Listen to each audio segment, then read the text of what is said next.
penjahat bertopeng itu senang akhirnya ia bisa mengalahkan demon. Ia berharap bisa menjadi demon setelah Gwon tiada. Saat ia benar-benar akan menghabisi Gwon, Pak Bok-gyu datang untuk menyelamatkan Gwon. Pada saat itu, Gwon melihat wajah asli penjahat tersebut yang topengnya sempat terkoyak. Penjahat itu pun langsung kabur dari sana. Sementara para wartawan yang ada di dalam berlarian keluar dan tanpa empati malah memotret Gwon yang sedang sekarat. Sementara di kantor polisi, detektif sebenarnya tahu jika Do-hee bukanlah pelaku yang telah membunuh Nyonya Ju. Namun, ia ditekan oleh atasannya. Do-hee bisa saja keluar setelah surat penangkapan ditolak karena tidak adanya bukti. Saat itu, Do-hee akhirnya mendengar jika Gwon baru saja ditikam. Do-hee memohon kepada detektif untuk melihat keadaan suaminya sebentar saja. Saat Suk-hun ada di sana, Do-hee langsung minta diantarkan ke rumah sakit dan melihat keadaan Gwon. Karena ia harus menyelamatkan suaminya.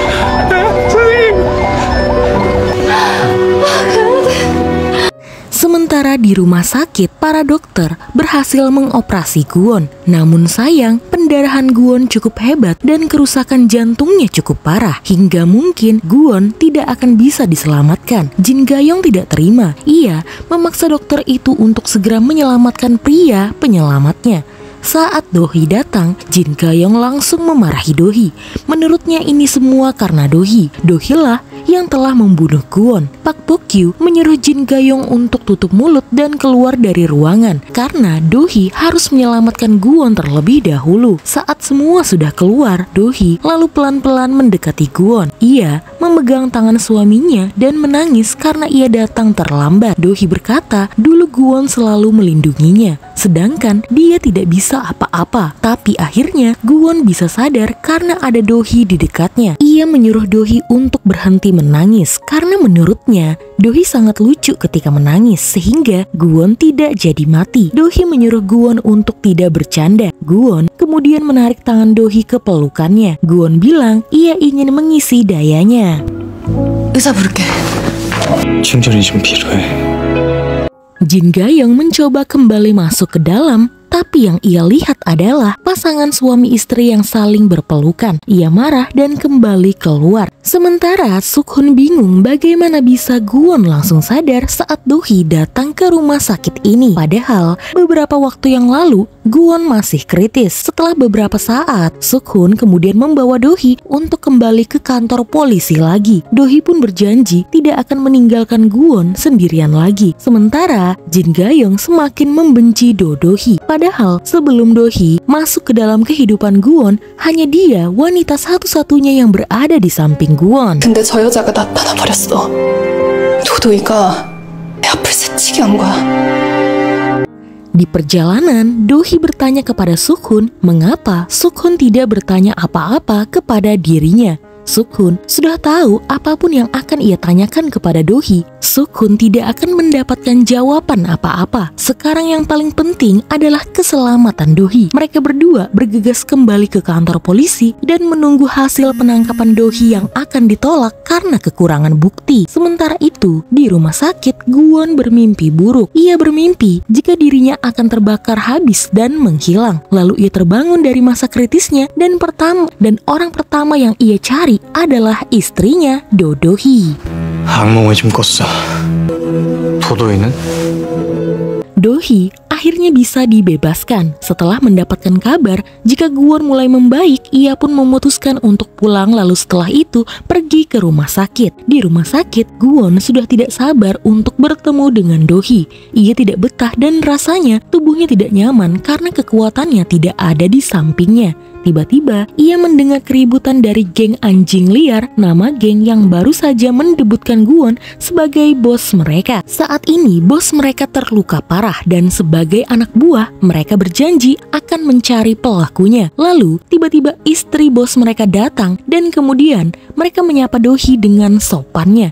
Gwon langsung loncat dari kasur karena Dohee akhirnya datang juga. Dan ia langsung meminta Dohee untuk membawanya pulang ke rumah saja. Dohee menyuruh Gwon untuk istirahat dulu di rumah sakit dan menerima perawatan. Tapi Gwon tidak mau karena menurutnya Dohee lah obatnya. Kata-kata gombal yang membuat Dohee luluh begitu saja. 알았어. Di lain tempat, penjahat bertopeng itu menghubungi Noh Do-kyung. Apakah Noh Do-kyung lah orang yang selama ini bersekutu dengan penjahat bertopeng itu? Ia berkata jika iblis itu telah melihat wajah aslinya dan sekarang ia takut sewaktu-waktu demon datang membalaskan dendam kepadanya. Singkat cerita, Gwon dan Dohee sudah berada di kamar mereka untuk isi daya. Apa mungkin karena Gwon masih lemah, isi dayanya terasa sangat lambat? Menurut Dohee, apa mungkin karena ada jarak di antara mereka? Sehingga mereka harus lebih dekat. Gwon langsung menarik Dohee ke dalam pelukannya dan ia mulai merasakan isi daya seperti menggunakan fast charger. 완전히 완전 팍팍대는 기분이요. Mereka berdua pun berpelukan semalaman sampai pagi menjelang. Dohee yang bangun duluan teringat dengan jelas kata-kata dari Jin Gayong jika Dohee lah yang telah membuat Gwon seperti ini. Pada saat itu, Gwon pun juga terbangun. Ia sangat bersemangat sekali untuk mengejar pembunuh itu karena ia sudah tahu rupa aslinya dan mereka berdua harus segera mendatanginya dan balas dendam. Paling tidak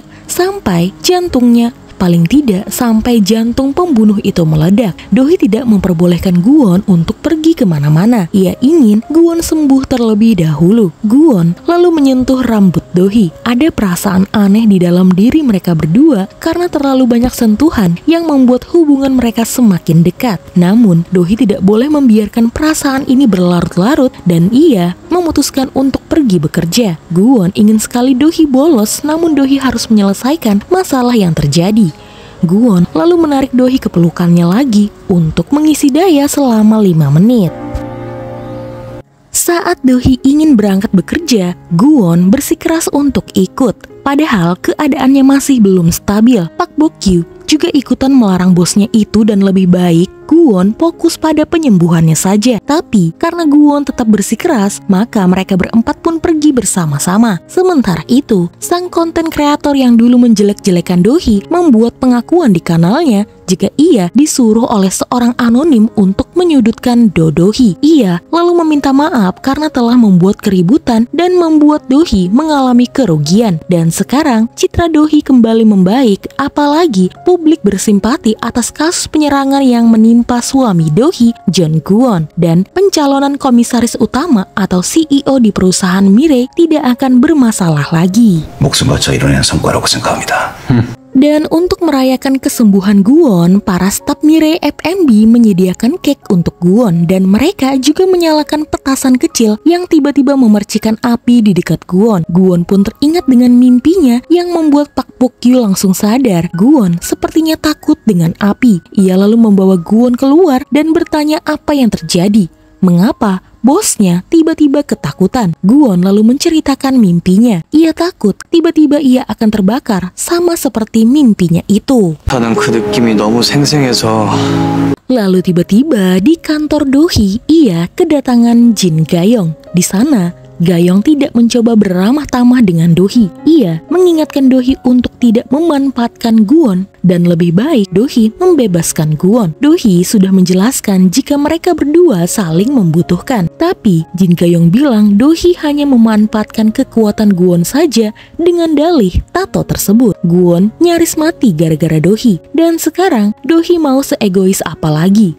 Dohee merasa perkataan Jin Gayong memang ada benarnya dan ia tidak bisa apa-apa. Lalu, menurut Pak Bok-kyu, dari pantauan CCTV di yayasan mereka, memang benar buku panduan demon telah dicuri oleh seseorang. Dan pelaku juga menaruh alat perekam sehingga pelaku itu tahu siapa Gwon. 자기 일은 스스로 해결해요.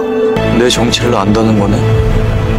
Setelah itu, Gwon bertemu dengan Jin Gayong. Gayong langsung memeluk Gwon di hadapan semua orang dan Dohee yang melihat hal tersebut tidak bisa apa-apa. Gayong sudah tahu jika kekuatan Gwon tidak stabil dan kadang tidak bisa bekerja. Menurut Gayong, kekuatan Gwon melemah karena Dohee. Dohee adalah sumber masalahnya dan Gwon harus menjauhi wanita itu. Gwon tidak mau mendengar apapun perkataan Gayong. Jin Gayong lalu bertanya, apa Dohee begitu spesial di mata Gwon? Dan apa Gwon mempunyai perasaan kepada Dohee? Gwon tidak menjawab, tapi Gayong lalu bilang jika Gwon tidak secepatnya menjauh dari Dohee, maka kemungkinan akan ada tragedi yang lain. Saat pulang, di dalam mobil, Dohee hanya diam saja. Gwon bertanya, apa Jin Gayong berkata yang tidak-tidak kepada Dohee? Di sana, Dohee berbohong. Ia bilang Gayong tidak berkata yang aneh-aneh. Ia hanya mengundangnya untuk datang ke pertunjukannya saja. 네. Malam itu saat Gwon telah tertidur dengan pulas, Dohee keluar kamar untuk berpikir sejenak. Apa yang harus ia lakukan? Apakah ia harus mundur? Apakah Nyonya Ju akan kecewa dengannya? Dan Dohee bahkan memikirkan apa yang akan Nyonya Ju lakukan saat berada di situasi seperti ini. Mungkin Nyonya Ju akan berkata jika Dohee tidak perlu mengkhawatirkan orang yang sudah mati. Nyonya Ju mungkin berkata Dohee harus fokus membangun keluarga barunya ketimbang mengurus keluarga yang lain. Dan ambil keputusan yang terbaik menurut Dohee, karena keputusan Dohee terbaik bagi Nyonya Ju. 날 위한 선택이 날 위한 선택이야. 나 할 말 있어. Pagi harinya, Gwon minum obat untuk menghilangkan rasa sakit di jantungnya. Dohee khawatir karena sepertinya Gwon masih belum sembuh total. Tapi Gwon menutupinya dari Dohee. Mereka berdua pun pergi ke kantor Mirae Pusat untuk pemilihan komisaris utama. Pada saat itu, Dohee bertemu dengan Do-kyung. Do-kyung menyuruh Gwon untuk pergi dari sisi Dohee karena orang-orang yang di dekat Dohee pasti akan segera mati. Dohee menyuruh Gwon untuk tidak mengindahkan Do-kyung karena orang seperti dia memang sedikit kurang waras. Sebelum acara dimulai, Dohee ingin mengutarakan sesuatu kepada semua orang yang hadir di rapat itu. Demi mengakhiri perseteruan, Dohee ingin mengundurkan diri sebagai calon CEO perusahaan Mirae. Semua orang bingung mengapa Dohee melakukan ini. Dan apakah Dohee merencanakan sesuatu yang lain? Tapi keputusan Dohee sudah bulat dan Noh Suk-min akan diangkat menjadi CEO. 고맙다.